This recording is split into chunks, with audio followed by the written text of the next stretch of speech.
sahabat Dekri di rumah, kembali dengan kami di channel Dekri.id, media toko transformatif dan humanis. Kali ini kita berdua lagi dengan Kak Zara lagi ya, kita iya. berdua lagi. Kita bertemu lagi. Oke. Kalau kemarin kita bahas tentang the power of writing, saat ini kita akan bahas sosok ayah di sini. Iya, benar sekali. Oke.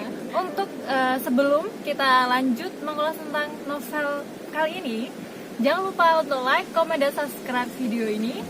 Dan jangan lupa share ke teman-teman kalian. Semoga ini bermanfaat dan bisa memberikan pengetahuan baru buat teman-teman sahabat Dekri di rumah. Oke, kita lanjut aja nih Kak. Baik. Kali ini novel apa yang akan kita review? Baik Zita, kali ini kita akan membahas salah satu masterpiece karya dari Andrea Hirata dengan judulnya Ayah, yang udah sampean kasih pembukaan tadi. Baik, ini novel yang sangat luar biasa Zita. Bahkan endorsement-nya itu ya, ini ada dari The Economist, ada dari The Guardian UK, ini international ini. Wow, Udah masuk ke international ya. ya. Banyak sekali endorsement-nya di sini. Ini memang salah satu, kalau Andrea Hirata menulis itu memang luar biasa ya, saya kira ya. Ya biasanya tuh puitis ya. Iya, betul sekali, sastrawi sekali. Bahkan ini masuk di paragraf pertama saja udah langsung merinding Zita. Ini paragraf pertamanya pasti penuh makna ya itu. penuh makna banget. Misalnya kayak gini ya, saya langsung ambil mencuplik paragraf pertamanya. Malam senyap, tak ada suara kecuali bunyi kafilah-kafilah angin berembus dari selatan, menampar-nampar atap rumbia, menyelisik daun delima, menjatuhkan buah kenari, menepis permukaan danau merantik, menyapu padang, lalu terlontar jauh ke utara. Sesekali burung-burung pipit yang tidur di gulma terbangun, bercuit-cuit berebut tempat tidur, lalu senyap lagi. Masuk pertama kali aja udah kayak gitu ya sini, apalagi dalamnya membuat kita membayangkan langsung, banyak hal, mencari-cari makna arti betul. dari kalimat satu ini dengan personifikasi ya, jadi menggunakan gaya bahasa yang bisa memberikan pembaca itu lebih tertarik lagi. Jadi kayak gitu, banyak majas juga betul ya sekali sepertinya. sih. Nah, oke. Lanjut, kira-kira apa sih yang bikin novel ini tuh istimewa, benar-benar memotivasi? Apa nih? Oke, kalau ngomong tentang itu sebenarnya ini novel yang gimana ya, kalau dalam kesan saya sendiri ya Sita ya, dalam buku ini saya bisa tertawa sekaligus menangis dalam satu waktu. Wow, sekaligus ya? Iya, jadi langsung tertawa, ngakak so hard, tapi habis itu netesin air mata, nangis banget. Sepertinya nanti kalau aku baca juga tersentuh. Iya, juga. benar sekali. Oke. Terus lanjut dari cerita. Sebelumnya ini mengisahkan tentang siapa sih dari novel Ayah ini? Iya, Gita. Di sini ada sosok tokoh. Ini ya, di covernya ada. Ini ada sosok tokoh ayah, yang menjadi ayah itu adalah namanya Sabari bin Insyafi. Jadi ayahnya bernama Insyafi. Namanya dia Sabari. Ini adalah contoh nama-nama yang sederhana yang dikatakanlah diambil oleh Andrea sebagai background yang sesuai dengan orang-orang udik ya, orang-orang pedalamannya ada dari desa kayak gitu. Jadi dapat banget ini, konteksnya dapat, kemudian gaya bahasanya digunakan Andrea juga luar biasa. Pilihan katanya dan satu lagi, alurnya Zina. Ini alurnya tuh langsung bolak-balik ya, dari awal itu kita langsung ke masa depan. Setelah itu nanti balik lagi ke bab selanjutnya, masuk ke masa lalu dan terus bolak-balik. Kita kalau nggak namatin bingung. Maksudnya gimana? Jadi itu alurnya maju mundur ya? Alurnya maju campuran. Betul, pakai alur yang campuran kayak gitu. Emang biasanya buku-buku yang menggunakan alur maju mundur itu biasanya banyak sesuatu yang mengejutkan lah bagi pembaca. Jadi ternyata kayak gini ya. Ini penasaran, ini salah satu cara untuk menarik membaca mungkin ya, salah satu seperti itu. Baik. Kita mungkin kita bisa langsung masuk ke dalam cerita ya. Si Sabari itu adalah seorang laki-laki biasa. Dia jatuh cinta kepada salah seorang perempuan ya, namanya adalah Marlena. Jadi Marlena itu adalah seseorang yang dia temui waktu masa itu mau masuk ujian, mau masuk ke SMA. Di situ tiba-tiba Marlena itu datang, kemudian menyerobot kertas jawaban si Sabari ketika sedang ujian bahasa Indonesia. Sedangkan Sabari adalah ahli dari bahasa Indonesia ya. Dan ketika tiba-tiba itu kemudian Marlena mengambil pensil yang dipegang Sabari, langsung dicontek. Nah, seketika itu juga Sabari itu langsung jatuh cinta sama si Marlena. Itu pensilnya dipeluk loh. Oh, itu Dipeluk sampai- kisah yang unik ya. Iya. Jatuh cinta ketika ketika ujiannya ujian malah contek direbut, ya. ya. Itu tuh asik sekali. Jadi kemudian pensilnya tuh dipeluk tiap malam. Dia si Sabari tuh nggak bisa tidur, tiap malam nggak bisa tidur. Habis itu dia kan mau, tadinya kan ngolok-ngolok Ukun dan Tamat ya, temennya itu namanya Ukun dan juga Tamat, namanya lengkap. Oke. Di sini bagus, tapi Iya. saya belum hafal itu tadi namanya. Iya, Pokoknya iya. salah dua sahabatnya itu adalah Ukun dan Tamat. Di situ tuh salah Tamat itu Ukun itu memiliki banyak cewek ya kan. Wow. Jadi dia Playboy nembak, ya. tapi nggak diterima gitu. Jadi dia Ditolak ya? ditolak. Dia cinta Oh, pertama maksudnya. Sasha, kemudian ada Oke. siapa banyak disebutin satu paragraf full nama perempuan sama Wow. Andrea. Itu salah satu keunikan yang dipakai oleh Andrea saya kira ya. Oh, iya. Dan kemudian kita masuk lagi ke Sabari, kembali lagi ke Sabari. Dia adalah seorang anak yang sangat pandai, kesayangannya Bu Norma. Bu Norma adalah guru bahasa Indonesia. Karena ayahnya Sabari memang guru bahasa Indonesia. Jadi sepertinya menurun. Dia diajari sastra kepada oleh ayahnya itu. Akhirnya kemudian Sabari juga ikut-ikutan bisa gitu ya. Dan kemudian kisah cintanya kepada Marlena itu ternyata mengubah jalan hidup Sabari. Sampai dia tidak ada. Berarti hingga akhir hayatnya berarti Hingga akhir cintanya hayatnya. benar-benar luar biasa Dan- ya kepada Marlena. Iya, Sabari itu hanya satu cintanya, hanya kepada Marlena. Dia tidak pernah bisa menolehkan dirinya kepada perempuan lain kecuali Marlena. Bahkan saat itu ketika Marlena kan kalau perempuan nggak suka sama laki-laki kan jengah ya. Kalau Iya, misalnya dikejar-kejar terus, bahkan Sabari itu sempat bikin puisi ditaruh di mading, di majalah Oh, dinding gitu. oke. Dan itu bikin Marlena tuh tambah muak gitu loh.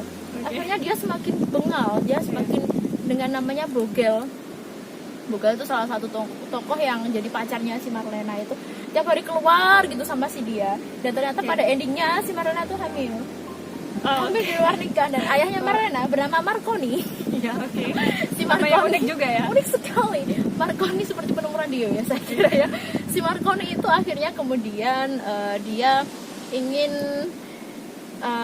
si Marlena itu bisa menikah karena kan untuk menyembunyikan dirinya. Iya. Ya, itu kalau ada kisahnya Marconi, ada kisahnya tersendiri ya, tapi kita Oke. fokus di Sabari saja.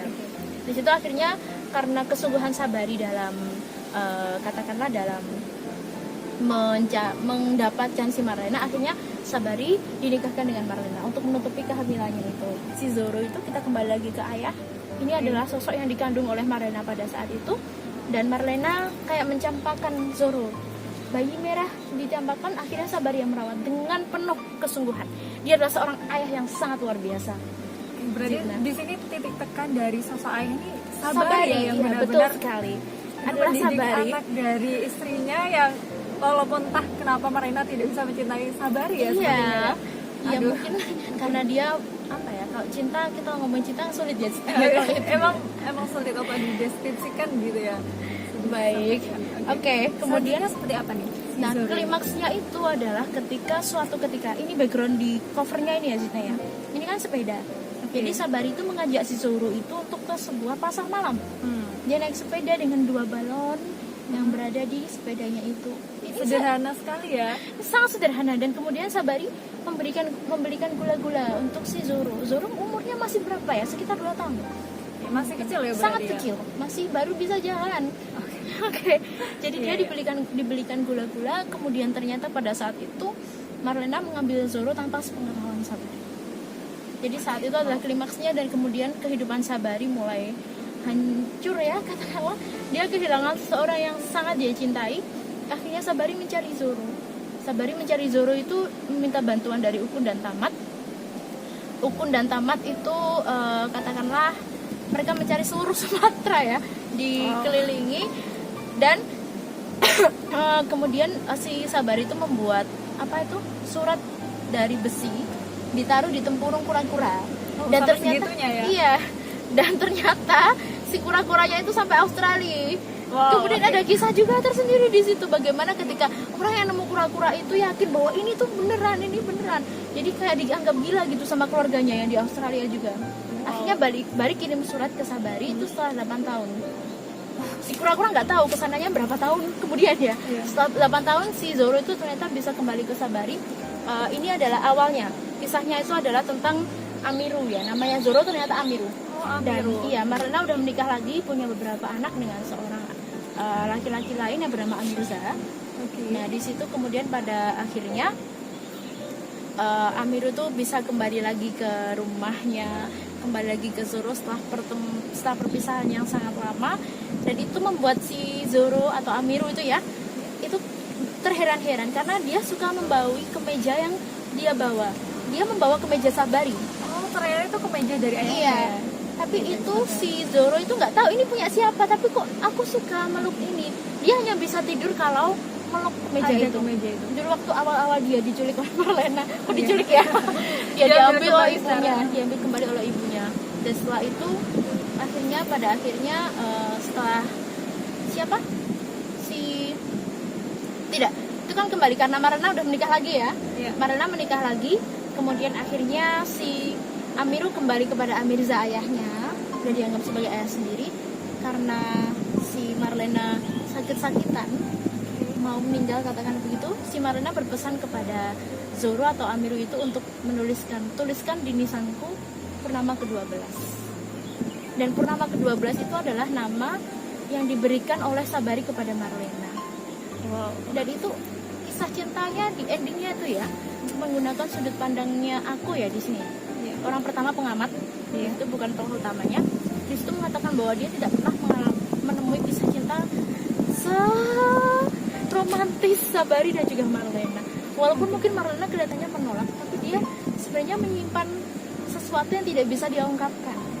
Jadi itu adalah kisah dari si ayah ini. Nah, Sabari itu adalah seseorang yang sangat sabar sesuai Iya. dengan namanya. Sesuai dengan namanya ya, begitu sabar dan benar-benar bisa menjaga cintanya Perjuangan untuk satu Marlena, perempuan dan ya. untuk Zoro Amiru. Oh, Dia Pak. dia bahkan Keren ya. rela untuk berlomba lari untuk mendapatkan piala untuk demi dia, demi Zoro, demi Benar-benar membahagiakan. perjuangan seorang ayah. Iya, dapetin piala untuk Zoro, untuk bisa membuat Zoro tertawa. Itu lomba lari loh, padahal apa itu katakanlah lombanya itu satu desa gitu ya, keliling kampung gitu. Dia yang paling awal karena sepatunya mungkin sepatu yang nggak pakai sepatu, akhirnya kakinya sampai berdarah-darah gitu Sita. Oke, jadi kayak gitu. Itu benar-benar kisah yang mungkin di awal mungkin kita bertanya-tanya ini nanti ceritanya seperti apa sih.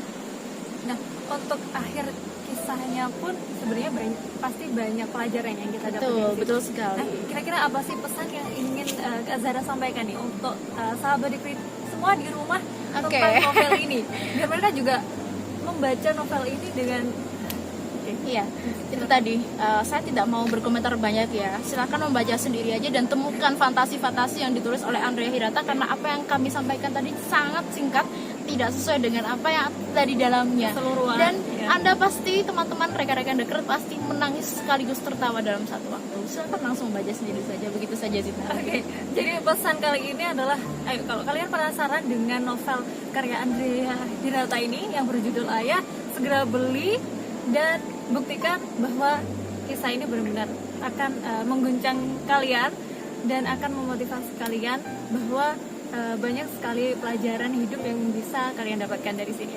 Oke, mungkin sekian dari apa yang bisa Baik. kita sampaikan. Jangan lupa juga buat teman-teman yang belum subscribe, jangan lupa subscribe dan tekan lonceng. Tekan lonceng biar kalian bisa dapatkan Update notifikasi terbaru ya Ya, dari bisa tahu kalau kita memposting video terbaru. Jadi sampai jumpa.